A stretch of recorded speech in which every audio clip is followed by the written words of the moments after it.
بسم اللہ الرحمن الرحیم۔ السلام علیکم محترم ناظرین، اس ویڈیو میں ایک عورت کا واقعہ بیان کیا گیا ہے جو عورت پیر صاحب کے پاس تعویذ لینے جاتی ہے کہ اس کا خاوند اس کی ہر بات مانے، اور پیر صاحب بھی ایک درویش انسان تھے، ان کی سمجھداری دیکھے۔ چلیں شروع کرتے ہیں اس واقعے کو۔ ایک بہت خوبصورت عورت پیر صاحب کے پاس گئی اور کہا کہ پیر صاحب، مجھے کوئی ایسا تعویذ دیں کہ میرا شوہر میری ہر بات مانے، جو بھی میں کہوں وہ میرے تابع ہو جائے۔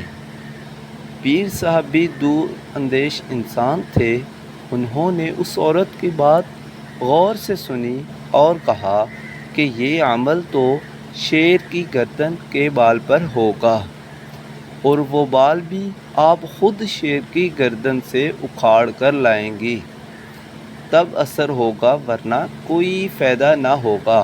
وہ عورت بہت پریشان ہو گئی اور مایوس ہو کر واپس آ گئی اور اپنی سہیلیوں کو بتایا۔ ایک سہیلی نے مشورہ دیا کہ کام تو مشکل ہے مگر ناممکن نہیں، تم ایسا کرو کہ روزانہ 5 کلو گوشت لے کر جنگل جایا کرو اور جہاں شیر آتا ہے وہاں ڈال کر چھپ جاؤ، کچھ عرصہ بعد شیر کے سامنے جا کر ڈالو، وہ گوشت کا عادی ہو جائے تو تم اس کے قریب جا کر گوشت ڈالنا شروع کر دینا اور اس کی گردن پر پیار سے ہاتھ پھیرنا شروع کر دینا، اور جب شیر آپ سے مانوس ہو جائے تو گردن سے بال اکھاڑ لینا۔ اس عورت کو بات پسند آئی۔ دوسرے دن ہی اس نے گوشت لیا اور جنگل گئی اور گوشت ڈال کے چھپ گئی۔ شیر آیا، گوشت کھایا اور چلا گیا۔ اس عورت نے 1 ماہ تک ایسا کیا۔ 1 ماہ بعد اس نے شیر کے سامنے جا کر گوشت ڈالنا شروع کر دیا تاکہ شیر کو پتہ چل سکے کہ اس کی خدمت کون کرتا ہے۔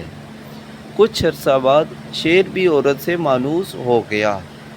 عورت نے شیر کی گردن پر آہستہ آہستہ پیار سے ہاتھ پھیرنا شروع کر دیا۔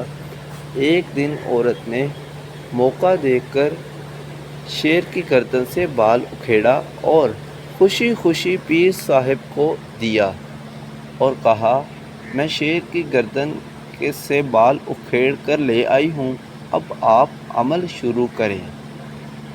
پیر صاحب نے پوچھا کہ کیسے لائی ہو؟ تو عورت نے پوری تفصیل بتا دی۔ پیر صاحب مسکرائے اور کہا کہ کیا تمہارا شوہر اس جنگلی درندے سے بھی زیادہ خطرناک ہے جو کہ خون خوار ہوتا ہے، جس کی تم نے چند دن خدمت کی اور وہ تم سے اتنا مانوس ہو گیا کہ تم نے اس کی گردن سے بال اکھیڑ لیا اور اس نے تمہیں کچھ بھی نہیں کہا؟ تمہارے شوہر کے ساتھ بھی پیڑ لگا ہوا ہے، تم اس کی خدمت کرو۔ جب جنگلی درندہ خدمت سے اتنا مانوس ہو سکتا ہے تو ایک باشعور انسان بھی آپ کے تابع ہو سکتا ہے۔ مرد اور عورت دونوں سے گزارش ہے کہ ایک دوسرے کی خدمت صرف اور صرف اللہ پاک کی رضا کے لیے کریں، پھر دیکھیں اللہ پاک آپ کے گھر کو کیسے جنت بناتے ہیں۔ پیارے ناظرین، اگر ویڈیو اچھی لگی تو چینل کو لازمی سبسکرائب کر لیں تاکہ مزید ایسی اچھی اور معلوماتی ویڈیو آپ تک پہنچتی رہیں۔ شکریہ۔